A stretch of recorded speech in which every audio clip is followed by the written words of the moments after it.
people are not, except in certain places like San Francisco, overall, they're not, really excited. And maybe it's good reason not to be that excited about prospects in the housing market.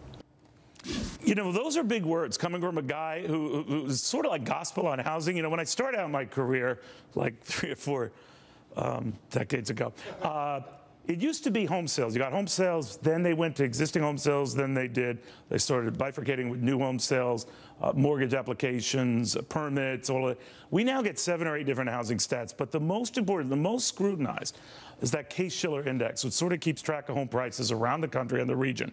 So when a key author behind that index starts saying, you know what, yeah, we have a bit of an uptick, but doesn't think it's going to last and doesn't think it's noteworthy and doesn't think this is the beginning of a big housing boom, take note.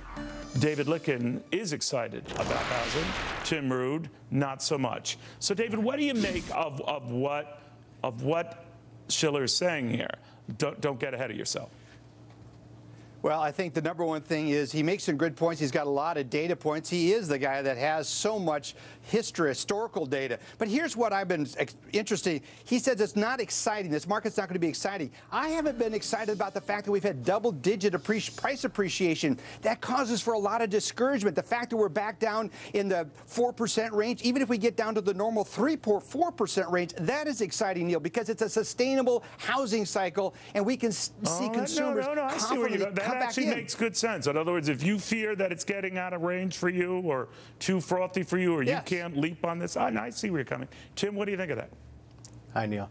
Yeah, I wouldn't worry about Robert Shiller working any suicide hotlines in the near future. Yeah, He's not a very optimistic guy. Yeah, I would just finish yourself off if I were you. But yeah. Well, yeah. No, what I would say is I think it's going to be kind of uninspiring for the next few years, but that's not necessarily a bad thing.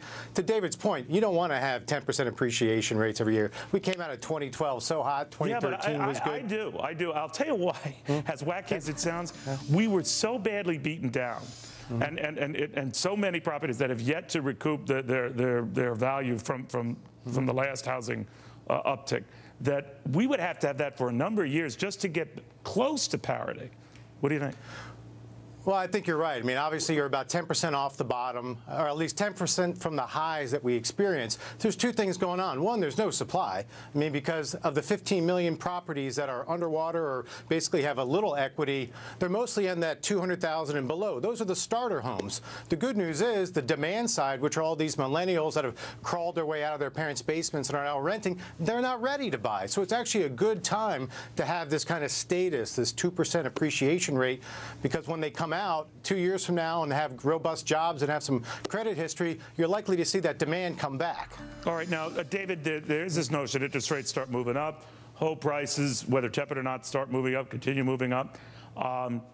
Fence sitters get off the fence. That is a bullish underpinning to housing. Do you buy that?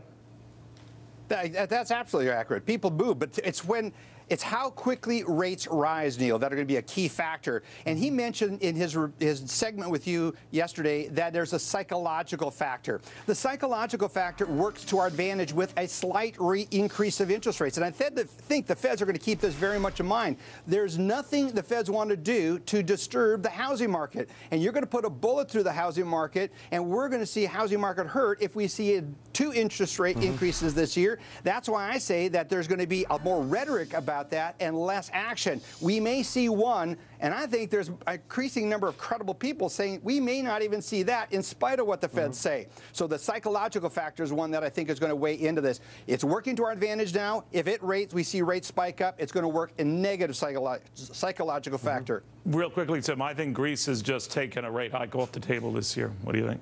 Yeah, I think for sure. And not to mention, as David mentioned, we've learned about D.C. They don't have the stomach for mass defaults. And there's only 3 ways out of these credit bubbles. You can either grow your way out. We ain't doing such a good job there at negative GDP. You can inflate your way out, which we're really comfortable with, or you can default. And we've already demonstrated that's not going to happen. And housing is 20% of the economy. I wouldn't expect policymakers to change their tune. They'll do anything they can to bail out that market. All right, gentlemen, thank you both very, very much. Go ahead, finish that point, Dave. Good to be with you. I was going to say, Fannie Mae default ratios, the Sears defaults are the lowest they've been since 2008. There's some good news on the serious delinquency front, so that's an added benefit to what's going on in housing. Good points all. Gentlemen, thank you.